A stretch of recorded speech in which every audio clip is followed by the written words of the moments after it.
দর্শক, বাংলাদেশ দলের দেশে প্রত্যাবর্তন বিষয়ে কথা বলতে আমাদের সাথে যুক্ত হয়েছেন বাংলাদেশ জাতীয় দলের সাবেক ক্রিকেটার নিয়ামুর রশিদ রাহুল। নিয়ামুর রশিদ রাহুল, আপনাকে স্বাগত। খেলা যুগে আমরা দেখছিলাম যে বাংলাদেশ দল যেভাবে এলো তেমনটা আসলে সচরাচর আমরা দেখি না। অন্ততপক্ষে একজন হলেও এয়ারপোর্টে কথা বলেন, কিছুটা মুখে একটা মিডিয়ার সাথে ফেস করার একটা তাড়না থাকে। কালকে অনেকটা লুকিয়ে এলেন, মাহমুদুল্লাহ মুখে মাস্ক ছিল। দেশের আমরা দেশ ছাড়ার আগে বলেছিলাম যে আমরা কাপ জিততে যাচ্ছি, এলাম খালি হাতে। আমরা কি কথা বেশি বলি? ধন্যবাদ আপনাকে এবং সবাইকে শুভেচ্ছা। কথা তো ডেফিনেটলি আমরা হয়তো বেশি বলে থাকি খেলার চেয়ে। তা না হলে তো ধরেন একজন ক্যাপ্টেন তার ডেফিনেটলি তার দলের স্ট্রেংথ এবং উইকনেস সম্পর্কে ভালো জানা দরকার। যে কমিটমেন্টটা এবং কোন ধরনের টুর্নামেন্ট আমরা খেলতে যাচ্ছি, একটা বায়োল্যাটারাল সিরিজের যে ধরনের কথা বলার দরকার বা যে ধরনের কমিটমেন্ট দরকার বা আশা করে যাওয়ার দরকার, চ্যাম্পিয়ন্স ট্রফিতে ডেফিনেটলি ওইটা একটু অন্যরকম ব্যাপার হয়ে থাকে। একটা বড় চ্যাম্পিয়ন্স ট্রফি মিনস অলমোস্ট একটা হাফ ওয়ার্ল্ড কাপ টুর্নামেন্ট। এখানে 8টি দল 9টি দল পার্টিসিপেট করে যারা টপ ক্লাস থাকে র্যাঙ্কিং এর। সেক্ষেত্রে বাংলাদেশ টিম ডেফিনেটলি এখানে একটা ভালো দল। সেই অনুযায়ী তাদের যাদের সাথে খেলবে তার থেকেও কিন্তু অনেক ভালো দলের সাথে মুখোমুখি হতে হয়। সেই স্ট্রেংথ সম্পর্কে বাংলাদেশ টিমের ক্যাপ্টেন যে কমিটমেন্টের কথা বলে গেছেন, এটা ডেফিনেটলি একটু হতাশাজনক। আমার মনে হয় যে তার দলের স্ট্রেংথ এবং উইকনেস সম্পর্কে জেনে তারপরে কোন টুর্নামেন্ট খেলতে যাচ্ছে সেই ধরনের কমিটমেন্ট দিয়ে দেওয়াটা হয়তো ভালো হবে।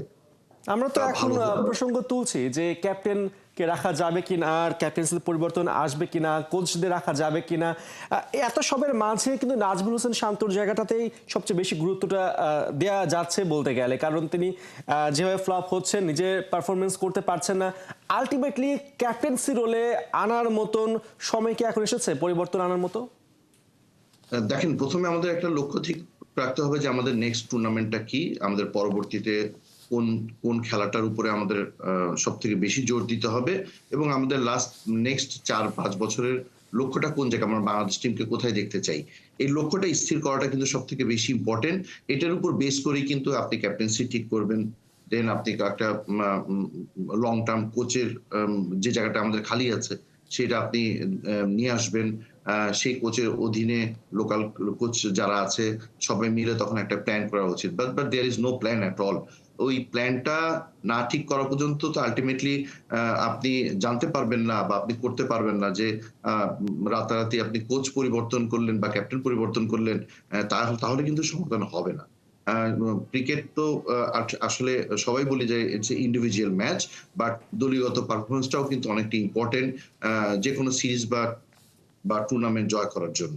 তো সেক্ষেত্রে আমাদের কখনোই কিন্তু কোনো সময় কিন্তু আমাদের লক্ষ্যটা স্থির থাকে নাই। আমরা তো জানতাম যে চ্যাম্পিয়ন্স ট্রফিটা কখন হবে, কি কারণে হবে। হ্যাঁ, আমাদের দেশের একটা ক্লান্তি লগ্ন চলেছে। ভালো একটা পরিবর্তনের দিকে আমরা যাচ্ছে। সেটাও একটা বড় একটা বাধা। বাট এইসব বাধা বিপত্তি পাইয়েও কিন্তু আমরা বিপিএল এর মতন একটা টুর্নামেন্ট কিন্তু আমরা করে ফেলেছি। ভালো খারাপের দিকে যাচ্ছি না, বাট একটা ভালো বাট প্লেয়াররা তো এট লিস্ট বেনিফিটেড হয়েছে। দলরা কিন্তু আসলে পার্টিসিপেট করেছে।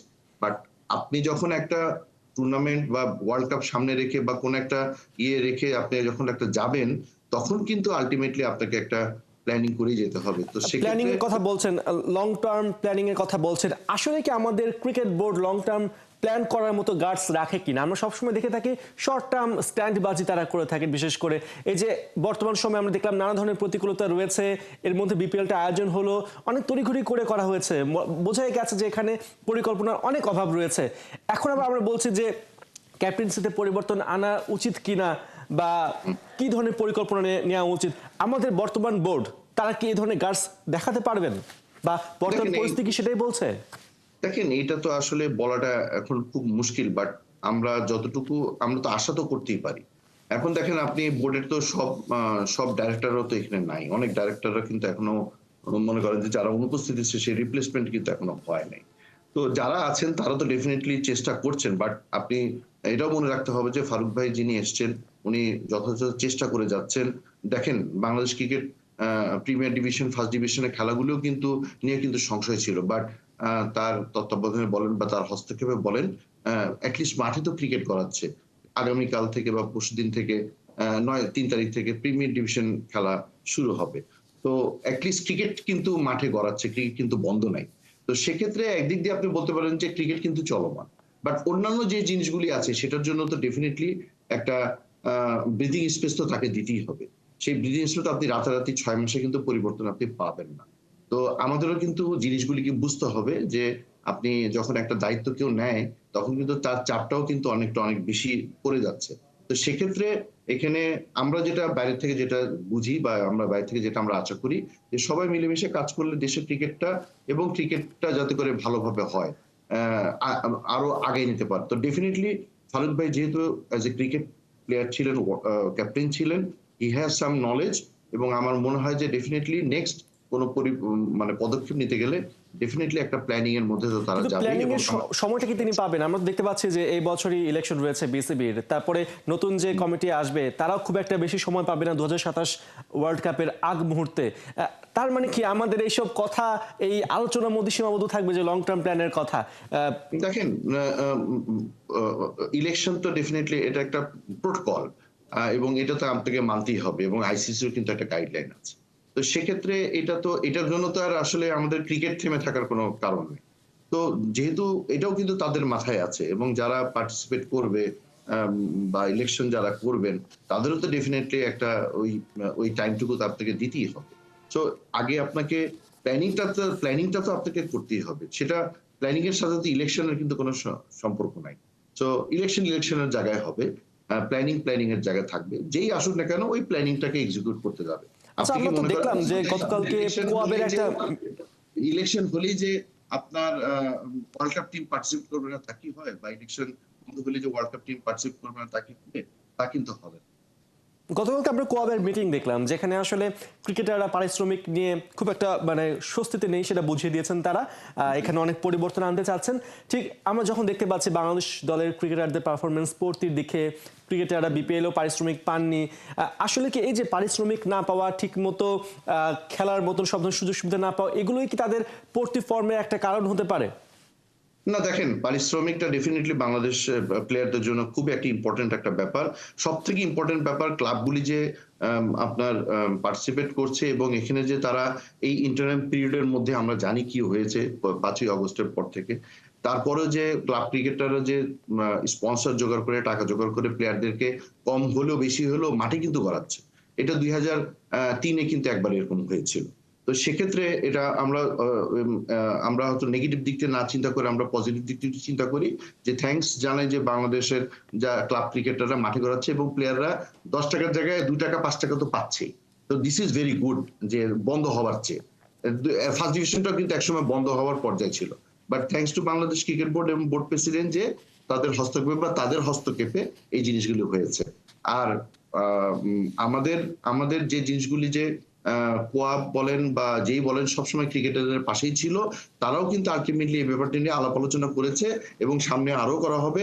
যেসব ক্রিকেটাররা যেসব ক্লাবগুলির টাকা যে পেমেন্ট গুলি বাকি ছিল সেটাও কিন্তু বাংলাদেশ ক্রিকেট বোর্ডও কিন্তু তাদের হস্তক্ষেপে পেমেন্ট গুলি করা হয়েছে।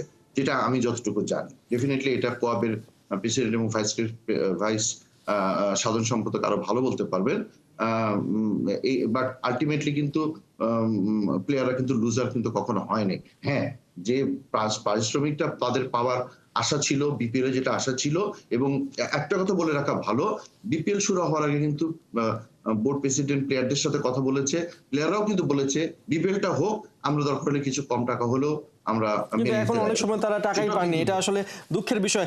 আরেকটা কথা বলতে হয় যে আমরা চ্যাম্পিয়ন্স ট্রফিতে আফগানিস্তানকে দেখছি, খুব একটা বেশি দিন হয়নি তারা ইন্টারন্যাশনাল ক্রিকেট এসেছে, এরই মধ্যে তারা দেখতে পাচ্ছে বিগ দলগুলোকে নিয়মিত হারাচ্ছে। 2023 ওয়ার্ল্ড কাপে আমরা দেখতে পেলাম ইংল্যান্ডের বিপক্ষে জয় পেয়েছে তারা, 2024 টি-20 ওয়ার্ল্ড কাপে সেমিফাইনাল খেললো, এবারও ইংল্যান্ডকে হারালো, এখনো সেমি রেসে টিকে আছে। সেখানে বাংলাদেশ এত পুরনো দল হয়েও তারা আসলে মাথা তুলে দাঁড়াতে পারছেন না। নিশ্চয়ই কি আক্ষেপ রয়েছে কিনা আপনাদের, বা বোর্ড কি এটাকে নিয়ে মানে দুঃখ পায় কিনা বা তাদের কষ্ট লাগে কিনা, এই নিয়ে তো সংশয় রয়েছে ফ্যানদের মধ্যে। না দেখেন আপনি শুধুমাত্র একটা চ্যাম্পিয়ন্স ট্রফি বা দুটো দিয়ে আপনি উপলব্ধি করতে পারবেন না। বাংলাদেশের এরকম অনেক ভালো খেলোয়াড় ম্যাচও কিন্তু আমরা জিতেছি। আফগানিস্তান ডেফিনিটলি ভালো খেলছে। তাদের কমিটমেন্ট স্ট্রেংথ অনেক ভালো। আমাদের এখনকার বর্তমান টিম থেকেও কিন্তু ভালো। বাট আফগানিস্তানের সাথে কিন্তু আমরাও কিন্তু ম্যাচ জিতেছি এবং আমরা কিন্তু রিসেন্টলিও কিন্তু আফগানিস্তানের সাথে ম্যাচ আমরা কিন্তু জিতেছি। আমরা কিন্তু সবথেকে যে জিনিসটা হয় সেটা হলো যে আমরা বর্তমানে ডেফিনিটলি আমরা কথা বলি যে বর্তমান বাংলাদেশের পারফরম্যান্সটা নিয়ে একটু ইনকনসিস্টেন্সি যাচ্ছে। বাট দলগতভাবে কিন্তু আপনি যদি দেখেন যে আমাদের কিন্তু কোনটা কিন্তু আপনার বাড়তি কোনো অভাব নেই। বাট আমাদের শুধুমাত্র আমরা জয়টাই পাচ্ছি না। বাট এটার জন্য কিন্তু শুধু আপনি এন্টায়ার যে বাংলাদেশ টিমের ১ জন বা ২ জনকে আপনি দোষ দিতে পারবেন না।